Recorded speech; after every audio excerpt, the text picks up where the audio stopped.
수면 아래로 가라앉는 듯 했던 회의록 공방이 문재인 의원의 검찰 소환과 함께 다시 정치권의 뜨거운 쟁점으로 떠올랐습니다. 특히 김무성 의원을 서면 조사한 것으로 전해지면서 민주당은 오늘 모든 국회 일정을 취소하고 1시간 뒤인 오전 11시 대검찰청을 항의 방문해서 규탄 집회를 열겠다고 밝혔습니다. 이 관련해서 자세한 이야기 또 다양한 정치권 이슈 짚어보도록 하겠습니다. 용인대 최창열 교수, 정치평론가 이석우 씨 나오셨습니다. 어서들 오십시오. 안녕하세요. 안녕하세요. 네. 오늘 야당 의원들이, 그러니까 민주당 의원들이 대검찰청 항의 방문하는데요. 네. 어떻게 생각하세요?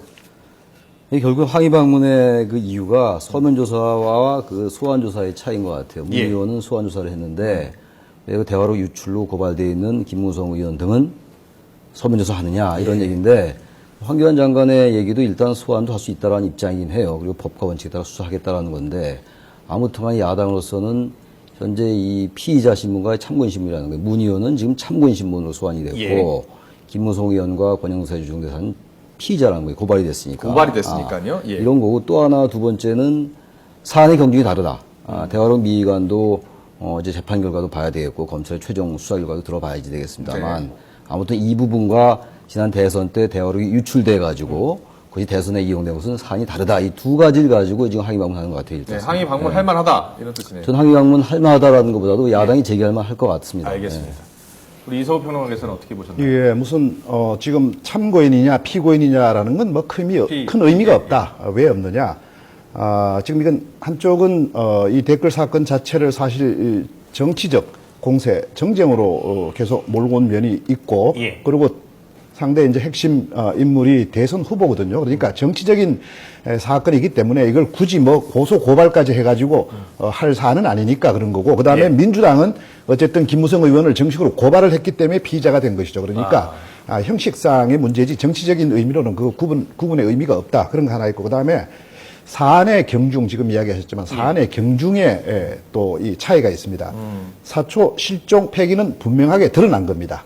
드러난 거니까 이거는 사안 자체가 거의 확정된 사실이고 김무성 의원이 대화록을 봤느냐 아니면 전해 들었느냐 이 부분은 아직 분명치가 않은 겁니다. 그리고 사안의 무게가 사초 실종이라는 것과 전해 들었든지 들었던 이런 부분하고는 무게가 다른 것이죠. 그러니까 그걸 가지고 무슨 뭐 소환 조사냐 아니냐 뭐 이런 부분들 공개했느냐 안 했느냐 뭐 그건 큰 의미가 없는 것이고 검찰도 뭐 공개하려고 했던 거 아니다. 뭐 근데 이게 워낙에 이제 관심이 있는 사안이니까 추적 보도가 됐겠죠. 최창열 평론가께서 기본적으로 김무성 의원의 문제는 지난번에 공개회의, 비공개회의에서 대선 때 봤다는 얘기를 했어요, 본인이. 하지 않았습니까? 팩트 아닙니까? 비공개회의에서 그랬다고 전해졌죠. 어쨌든 전해진 겁니다. 그런 상황이고 또 하나 지금 대화록 유출과 이 대화록 미의관 문제가 아까도 말씀드린 바와 두 개가 다 위법사항이 있는 거라고 보이는데 미의관 문제는 지금 어쨌든 실종이다 폐기다 드러난 문제라고 얘기합니다만 기본적으로 대화록 유출의 문제는요 지난 대선 이후에 계속 얘기가 되고 있는 대화록과 관련된 정치적인 대선에 공정했느냐 공정하지 않았느냐 문제란 말이에요. 이 부분을 우리가 계량적으로 똑같이 경중을 다룰 수는 없어요. 그럼에도 불구하고 대화록 미의관 문제가 대화록 유출 문제가 더 이 정부의 핵심 이슈긴 합니다. 그렇기 때문에 그 부분에서 야당과 여당의 그 주장이 엇갈린다고 보는 거죠. 저도 한마디만 더 하면 말씀하세요. 먼저 또 하나의 경중이 있습니다. 그 대화록 유출이 문제냐 아니면 대화록에 있는 내용의 NLL 포기 여부를 가리는 게 문제냐 그 두 가지의 또 사안의 경중이 있습니다. NLL 포기라는 건 국토에 관한 문제니까 대단히 중요한 문제고 유출은 아직 확인된 건 아니지만 유출은 상대적으로 경중은 약한 것이다. 그러니까 그 부분 가지고도 사실 뭐 그렇게 민주당이 큰 소리 칠 건 아니다. 저는 그렇게 봅니다. 뭐 여야 입장이 워낙 다르니까요. 수사 결과 지켜봐야 NLL 발언을 그거는 하나 좀 지적하고 넘어가야 될 것 같아요. 지난 그 2007년도 남북 정상회담에서 노무현 전 대통령이 NLL을 포기하지 않았다는 것은 일반적으로 인지돼 있는 거예요, 지금. 그 부분까지 이제 와서 NLL을 포기했느냐 안 했느냐를 여부를 따지는 건 적절치 않아 보입니다.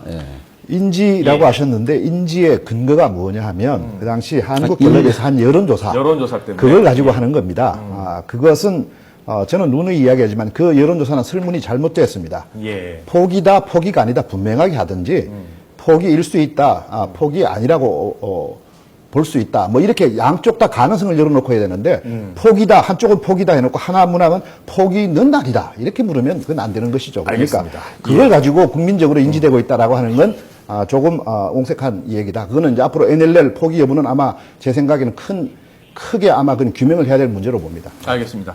그 민주당 최고위원회의에서 오늘 아침이요, 이제 김만길 대표가 이 대화록 의혹 전반에 대해서 특검을 하자라고 이제 제안을 했습니다. 새누리당은 즉각 받을 수 없다라고 지금 밝힌 것으로 전해지고 있고요. 근데 이게 사실 안철수 의원이 얼마 전에 여야에 제안한 특검 제안과 이제 맥이 상통하거든요. 특검 제안에 대해서는 어떻게 보세요? 검찰 수사 결과를 보긴 봐야 되겠죠. 그러나 지금 이제 전반적으로 야당이 인식하고 있는 것은 현재 검찰 수사가 대단히 편파적이다, 편향돼 있다고 판단하고 있는 것 같아요. 그런 것도 최근에 이제 이것과 꼭 다 있는 건 아니겠습니다만 대선 개입 의혹에 대한 그 수사에 있어가지고 윤석열 지청장이 직무 배제된 거하고 이런 여러 가지 정황으로 볼 때 검찰이 이 사안에 대해서 여권에 편향되게 하고 있다는 인식하에서 특검을 하자고 하는 건데 제가 볼 때는 지금 여야의 주장이 워낙 다르지 않습니까? 국민들도 여기에 대한 시각이 너무 달라요 지금. 지난 대선 이후에 계속 얘기되고 있는 대화록 문제 그리고 NLL 포기 발언 것을 말씀하신 그런 것들 대화록 실종 문제, 통일당 문제까지 포함해서 전반적인 이러한 일련의 어떤 프레임 같은 것들이 국민들 사이에 많이 갈려져 있고 그러니까 저는 이 상황에서 특검 같은 거 한번 고려해 볼 만할 것 같아요. 그 당시 때 논란이었었던 게 이 국가기관의 대선 개입 의혹 그 전반적인 특검이 과연 가능한 것이냐를 놓고서 그랬죠. 이게 그 지금 현재 대화록 관련해서는 재판이 진행 중이지 않습니까? 그래서 대화록 부분을 빼고 나머지 국가기관에 대해서는 특검이 가능한데 대화록도 과연 가능할 것인가를 놓고는 논란이 됐었어요. 일단은 특검 전에 대해서는 어떻게 보세요? 지금 뭐 검찰 수사가 편파적이라고 하시는데 저는 그 반대죠. 왜냐하면 윤석열 지청장 사건도 있었지 않습니까? 대단히 이건 보는 시각에 따라서도 그렇지만 실제 5만 건까지 다 공개를 해버리지 않았습니까? 그래서 상당히 무리한 기소다라는 그런 논란. 그 앞에 나왔던 72여 건과 3건 가지고 대선 개입 혐의한 것도 무리한 기소다라는 그런 좀 반론이 굉장히 많지 않습니까? 거기다가 5만 건까지 다 공개가 됐죠. 이게 편파적인 게 아니고 오히려 상당히 무리하게 수사했다. 이런 면이 오히려 있는 것이고, 그 다음에 이 특검이라는 부분은 뭐 이런 겁니다.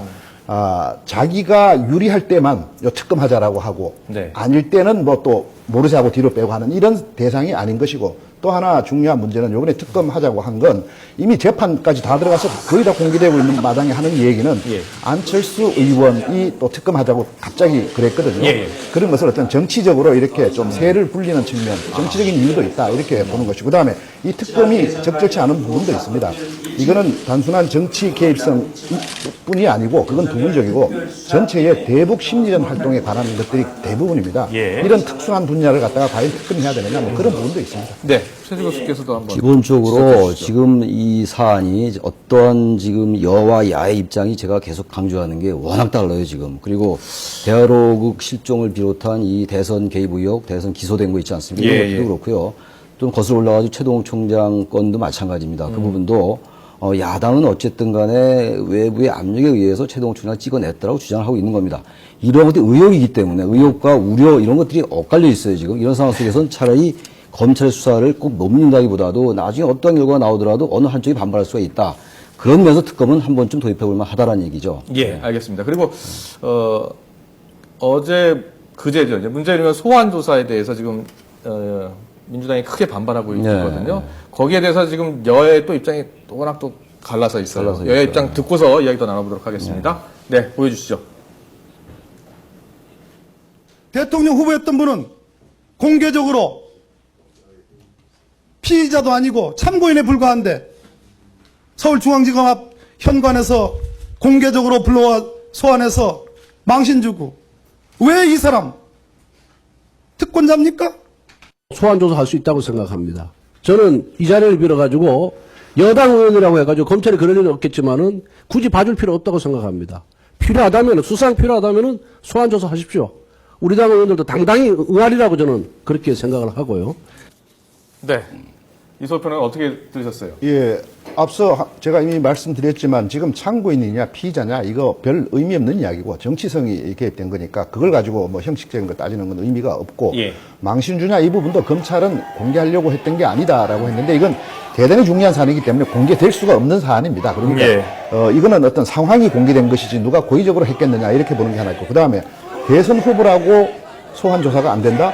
그건 어불성설이죠. 뭐 전직 대통령들 다 검찰 소환 조사 다 받은 적이 있고 감옥까지 갔습니다. 그리고 미국에도 클린턴 대통령 현직 있을 때 스캔들이 있어서 조사를 받았습니다. 현직에서. 예. 무슨 성역 아닙니다. 예. 알겠습니다. 이런 거예요. 지금 서면 조사를 하는 것과 소환 조사하는 문제가 바로 그 문제입니다. 어느 한쪽의 입장을 듣는다는 점은 떠나가지고 좋습니다. 그 사안이 대화록 유출과 대화록 미의관이 어느 게 더 중하다라는 것도 각자의 생각에 따라서 주장이 다를 수가 있어요. 네네. 그렇다면요, 이렇게 민감하다면요, 두 양쪽을 다 소환을 하든가 양쪽 소면하면 되는 거예요. 왜 예, 이렇게 예. 달게 해가지고 이런 쓸데없는 그야말로 정쟁이라고 흔히 얘기하는 저는 그 부분에 약간 이견이 있습니다만 예. 괜히 이렇게 쓸데없이 논란이 이거는 없다는 이제 겁니다. 검찰의 판단이 있습니다. 사안의 경중에 따라서 검찰은 이미 조사를 했습니다. 하고 네. 있습니다. 김무성, 권영세 대사에 대해서 서면 조사를 쭉 해왔더군요. 그러니까 예, 예. 경중에 따라서 이거는 성격이 우선 서면 조사부터 들어가야 된다. 그리고 김무성 의원 본인도 얼마든지 소환 그렇죠. 통보를 소환을 하겠다고 한다고 이야기하잖아요. 했죠. 예. 그러니까 그 한 부분만 떼놓고 이야기하기보다는 전체 사안의 경중이나 정치성 여부 이런 걸 보고 우리가 판단하는 게 맞지 않나. 그게 딱하게 네. 검찰이에요. 김무성 의원도 소환 응하겠다고 하고 있고, 아까 예. 권성동 의원도 그렇게 얘기하고 있지 않습니까? 예, 예. 그런데 소환 딱 하면 될 것을 왜 검찰이 전 지나치게 과잉 눈치를 본다라는 생각이 좀 들어요. 과잉 눈치를 보는 것 같다라는 얘기까지 하셨는데, 네. 그렇다면 그 김무성 의원이나 권영세 주중대사를 검찰이 소환할까요? 어떻게 보세요? 그래서 상황에 따라 달라질 수 있겠죠. 지금 황교안 법무장관 얘기도 소환할 수 있다라는 얘기도 했고, 또 기본적인 입장이 법과 원칙에 따라 하겠다고 했으니까, 예. 이 상황이 여론이 상당히 악화되면 소환하리라고 봅니다. 그러나 어떻게 될지 두고 봐야 될 것 같아요. 어떻게 보세요? 어떻게 전망하세요? 글쎄 뭐 악화란 표현까지 할 만한 그런 사안인가 이런 생각이 듭니다. 그리고 뭐 검찰이 이미 조사해 왔고 예. 본인도 소환 응하겠다고 했으니까 사안의 경중으로 볼 때 뭐 이거 가지고 민심이 어떻다 이런 사안은 아니다 이렇게 봅니다. 네. 알겠습니다. 자, 다음 이슈로 넘어가겠습니다. 안도현 시인에 대한 어제 참여재판, 국민참여재판 1심 결과 나왔죠? 어제 보셨죠? 예. 네. 일단은 배심원 그 판결하고 좀 다른 판결이 나왔는데요. 어떤 판결이 나왔는지 잠깐 보도록 하겠습니다. 네. 안도현 이 시인의 선거법 위반 재판 결과인데 허위사실 공포 혐의는 일단 무죄를 받았습니다. 허위 사실이지만 본인이 허위 사실인지를 모르고 공표를 했기 때문에 무죄를 받았고요. 그렇죠. 그리고 후보자 비방 혐의에 대해서는 본인이 이제 당시 박근혜 후보를 떨어뜨릴 목적으로 트위터를 띄웠다라는 혐의가 적용돼서 이제 유죄를 받았습니다. 하지만 벌금 100만 원에 선고유예 이렇게 선고를 했거든요. 그러니까 뭐 죄는 인정하지만 그렇죠. 처벌을 하지 않겠다 이렇게 판단을 한 것 같습니다. 네. 이 국민참여재판을 놓고 여러 가지 이제 논란이 되고 있는데 최 교수께서는 어떻게 보셨어요? 국민참여재판이 2008년도 1월부터 시행이 됐어요. 국민참여재판법에 의해서 시행이 되고 있는 건데 이 국민참여재판의 원래 의도는 그겁니다. 원래 이 재판이 국민의 정서가 대단히 동떨어진 게 많이 있어 왔단 말이죠. 예. 특히 정치적 사안이라든지 이런 것들에서 그랬어요. 형사사건 같은 데서 민사가 아니고 그런 경우에 이제 이게 도입되고 이게 속에는 많이 있지 않습니까? 미국도 많이 있고. 그런데 대체로 지금까지 2008년도 이후에 이 뒤집은 결과는 형사나 강도 살인 이런 것들 별로 이제 법리적 판단이 좀 덜 필요한 것들 이런 것들입니다. 지금 어쨌든 이 부분은 민주적 정당성의 문제 그리고 국민 주권의 문제하고요. 법치주의가 약간 충돌하는 면이 있어요. 예. 접점을 어디에 찾을까 문제이기 때문에 지금 우리가 도입된 지 5년밖에 안 됐거든요. 지금 현재 국민참여재판법 개정안도 지금 제출돼 있는 상태입니다. 네. 그래서 기소력, 이 말하자면 형량 이 부분은 배심원의 평결을 따라서 지금도 이제 벌금 100만 원을 유예한 거거든요. 예. 그런 부분하고 법관의 판결은 또 존중돼야 되는 부분이에요. 그래서 이 접점은 대단히 애매한 부분이기 때문에 예. 그야말로 이분 속단하기 어려울 것 같아요. 이게 경험이 축적이 되면서 법도 개정되고 그러니까 우리가 이 어떤 역사적인 경험으로서 해 나가야 되는 것이지 이걸 가지고 배심원 판결이 잘못됐다라든지 그렇다고 법원의 판단이 잘못됐다라고 한쪽을 예단하기는 대단히 어려운 상황이라고 보여집니다. 그럼 어떻게 바꿨으면 좋겠어요? 뭐 지금 뭐 정치적 사안에 대해서는 좀 기간을 그러니까 둬야 되는 거 아니냐라는 이야기도 있던데. 정치적 사안에 대해서는 배심원 판결 쪽을 좀 존중해 준 쪽으로 가고 그러니까 이게 뭡니까? 정치적 사안은 대단히 예민한 부분들이기 때문에 이런 것들이 도입되는 예. 거거든요. 예, 아까 제가 예. 말씀드린 그거 아닙니까? 형사사건이나 강도살인 이런 것들은 법리적 판단이 크게 필요 없어요. 이런 것들은 거의 일치하는 겁니다. 예, 예. 대개 이제 어떠한 정치적으로 예민한 사안에 있어가지고 국민 정서가 동떨어진 경우 이런 것들 이런 것들 때문에 배심원 판결이 국민 주권의 원리라는 거죠. 예. 국민이 주권자이기 때문에 그 국민들의 정서를 따르겠다는 그런 취지가 깔려 있는 거란 말이죠. 그럼 정치적 사안은 오히려 국민참여재판을 해야 된다는. 저는 국민참여재판보다도 배심원의 판결을 좀 존중할 쪽으로 가는 게 저는 타당하다고 보는 거죠. 알겠습니다. 이소국 평론가께서는 어떻게 보세요? 이건 지금 법적인 문제를 우선 하나 보면 지금 이야기하신 대로 우리는 지금 도입한 지 한 몇 년밖에 안 6년 이요, 됐습니다. 6년. 예, 그리고 기본적인 법 체계가 이것을 그대로 받아들일 법 체계는 아닙니다. 미국은 배심원 판결로 결론 나지만 우리는 법체계가 미국하고 다르거든요. 그렇죠. 예. 그러니까 이걸 받아들이더라도 제한적으로 예를 들면 국민의 어떤 정서, 감정이 상당히 중요하다고 판단되는 그런 것만 골라서 해야 되는 그런 부분이 하나 있고 예. 배심원 선정, 청중 선정 그다음 잘해야 됩니다. 왜냐하면 요번에 있었던 이 지역은 그쪽 안도현 시인의 유리한 지역에서 유리한 배심원들과 유리한 청중들이 있는 가운데서 했거든요. 전주지방법원에서 예, 이런 했고, 부분들이 있기 때문에 전주 지역에 사는 그 배심원 7명을 선택한 거죠. 그래서 예. 그런 부분들도 앞으로 개선돼야 될 문제다. 특히 어떻게 보면은 지역적으로 평준화해서 판단해야 될 문제인 경우는 반드시 그렇게 해야 된다. 이런 어떤 과제를 남겼다. 이렇게. 뭐 저기 이소국 평론가 말씀하신 게 원론적으로 일리가 있어요. 예. 그렇죠. 그 지역적으로도 뭐 어느 정도의 그 호불호가 있는 게 사실이에요. 그러나 전주 지역에서 열렸기 때문에 그렇다라는 그 새누리당의 입장인데 예. 그런 것들은 대단히 조심스럽다.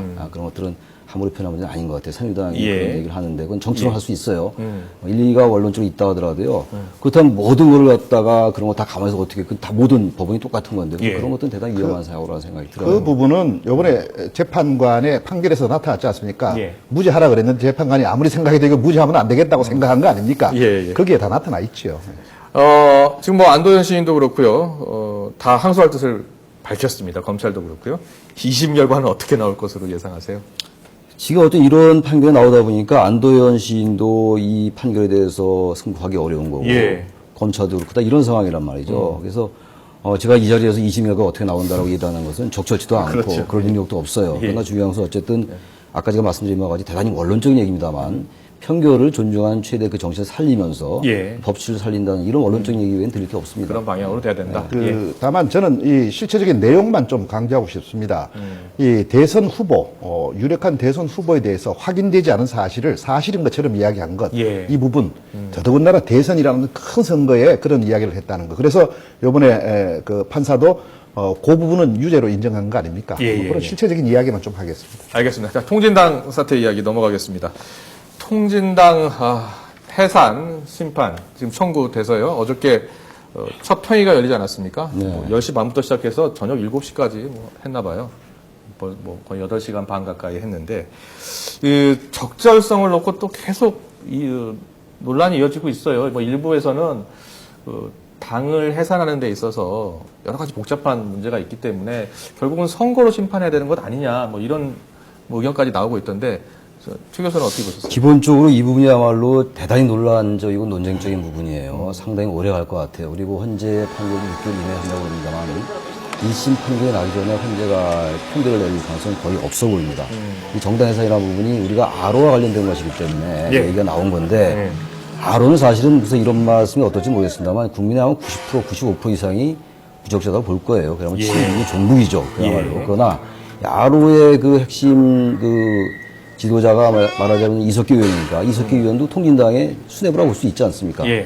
저는 두 가지 좀 면이 있는 것 같아요. 이게 이제 헌법 8조에 나와 있는 정당의 목적과 활동이 민주적 기본에서 위배될 때란 말이죠. 제소하는 게. 근데 예. 현재 활동과 목적이라는 것을 어떤 녹취록에 나와 있는 것, 그걸로 판단할 수 있는 것인가? 이게 쟁점이 하나 있고. 그렇지 않다.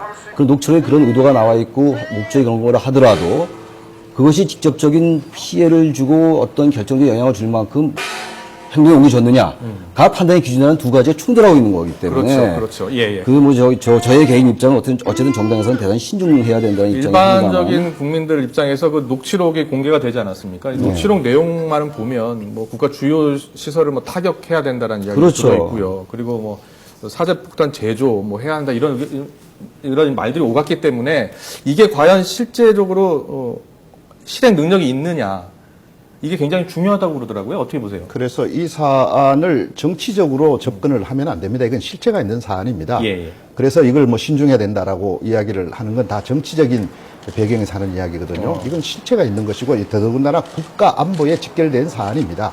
왜냐하면 바로 혁명 이야기가 나오고 그렇지 예, 않습니까? 예. 그러니까 이거는 시급하게 결론을 내려야 될 사안입니다. 안보하고 직결되기 때문에. 그 안에 이석기 의원 내용 지금 우리 앵커 이야기하신 대로 다 들어가 있었죠. 이정희 대표가 바로 또 그 이석기 의원의 입장을 자기와 동일시하겠다. 대표가 동일시하겠다는 이야기까지 했죠. 예. 또 이정희 대표 과거 TV 토론 가면 북한의 조선사회민주당하고 팩스도 교류하고 공식 교류한다고까지 이야기를 했습니다. 이런 부분들은 국가안보에 직결되는 거기 때문에 정치적으로 뭐 정당 해산을 그렇게 쉽게 하느냐 이렇게 이야기할 사안이 아니다. 제가 이 부분을 하나 지적할게요. 예. 제가 그 평론가 말씀하신 거 제가 이렇게 말꼬리 붙잡고 놓는 스타일이 아닌데 네. 이건 하나 저거 약간 이견이 있는 것 같아요. 예, 예. 신중하다는 발언이 정치적인 배경이 있다는 말은 전혀 그렇지 않습니다. 제가 말한 거는 예. 제가 아까도 말씀드렸다시피 이 아로라는 거는요. 예. 당장 그야말로 국민들의 일반 정서로 볼 때 아로와 통일당이 등식이 성립하다면 무조건 해산해야 되겠죠. 정서상. 예. 근데 중요한 건 이게 법치의 문제고 법리의 문제입니다. 정당 해산의 문제이기 때문에 이것이 어떤 정치적 배경을 가지고 신중해야 된다라고 얘기하는 건 맞지가 않아요. 또 하나 예. 문제는 이게 등치할 수 있다는 것과 등치할 수 없다는 게 두 가지가 갈린다고 제가 분명히 말씀드려서 양쪽 균형적으로. 예, 예. 근데 이것이 정당 해산 조항이라는 것은 민주주의를 보호하자는 취지예요, 원래. 또 하나 이런 것도 있어요. 그거는 우리 땅에서 친북과 종북을 완전히 몰아내기 위해서는요. 네. 아니 이것을 만약에 법원에서 강제 해산시키면 지하로 잠적할 수도 있고요. 예. 또 만에 하나는 표현이 어떨지 모르겠습니다만 헌재에서 이게 기각된다면은 이들에게 면죄부 되게 되는 겁니다. 예. 따라서 그렇기 때문에 아까 그래서 그 신중해야 처음에 한다. 신중해야 되는 것이 차라리 정치적으로 입호가 안 됨으로써 자정적 소멸되게 하는 게 차라리 낫다는 거예요. 민주주의라는 게 원래 많은 시간과 많은 고통이 필요해요. 네. 당장 강제산시키는 건 그러면서 적절치 않다는 것이죠. 그러면 그게- 법무부가 이제 뭐 시간이 부족하다는 건데. 예. 그게 일반적인 사안이면 자연 소멸되도록 기다리면 됩니다. 우리는 지금 북하고 휴전 상태, 예. 전쟁이 끝나지 않은 상태입니다. 그리고 북이 끊임없이 우리 체제 교란 들어오고 있는 상황입니다. 그리고 이 민주적 기본 질서 위배는 폭력성과 반국가 단체의 예, 결성입니다. 그게 아로인데 아로의 연계성 이 부분도 물론 상당히 지금 드러나는 있지만 그것만이 절대 필요 충분 조건이 아닙니다. 여러 가지 지금 민노당이 그리고 지금 통진당이 해왔던 여러 가지 예, 행태들이 있습니다. 그 보십시오. 지금 예, 예. 이석기 의원 그 녹취록 본질적 내용에 대해서는 하나도 언급을 하지 않습니다. 형식적인 꼬투리로 지금 통진당이 이야기하거든요. 북이 말하는 인민민주화 지금 통진이 말하는 민중민주, 진보민주가 뭐가 다르냐 예. 그런 거에 대한 본질적인 설명 하나도 없고 혁명 안에 폭력성 부분에 대해서 설명 하나도 없습니다. 예. 그 얘기는 곤궁하다. 사실 그 의사가 있었다는 거하고 다름이 없다. 저는 그렇게 보는 거예요. 알겠습니다. 저는 그래서 이 자리에서 우리가 법관이 아니기 때문에 예, 예. 일방적으로 통장을 해산되지 않는다는 것은 전 평균의 올바른 태도가 아닌 것 같고 기본적으로 양쪽의 관점을 같이 얘기하는 게 맞을 것 같아요. 각자의 생각이 있지만 저는 완전 이석우 평론가 말씀에 상당히 동의를 합니다. 예. 기본적으로 동의하면서 예, 예. 처만하고는 이견이 있다면은 정당 해산의 문제는 그렇게 간단한 문제가 아니다. 따라서 예. 정말 신중하게 늦지 않다는 생각이 들고 여러 가지 북한의 위협이 있다 하더라도 지금 우리 한국 사회가 이 캐파가 굉장히 커진 사회예요. 네. 그 정당 그야말로 2%짜리 정당을 가지고 이 사회가 이렇게 막 해산까지 시켜야 되냐라는 얘기를 하는 것이지 알겠습니다. 통일당을 옹호하는 건 절대로 아닌 것이죠. 알겠습니다. 두 분의 입장은 이제 충분히 일반 들은 것 같고요. 사안이냐 특수한 사안이냐 그것만 보면 되겠다. 저는 이렇게 알겠습니다. 여기까지 듣도록 하겠습니다. 용인대 최창렬 교수, 정치평론가 이석우 씨였습니다. 잘 들었습니다. 고맙습니다.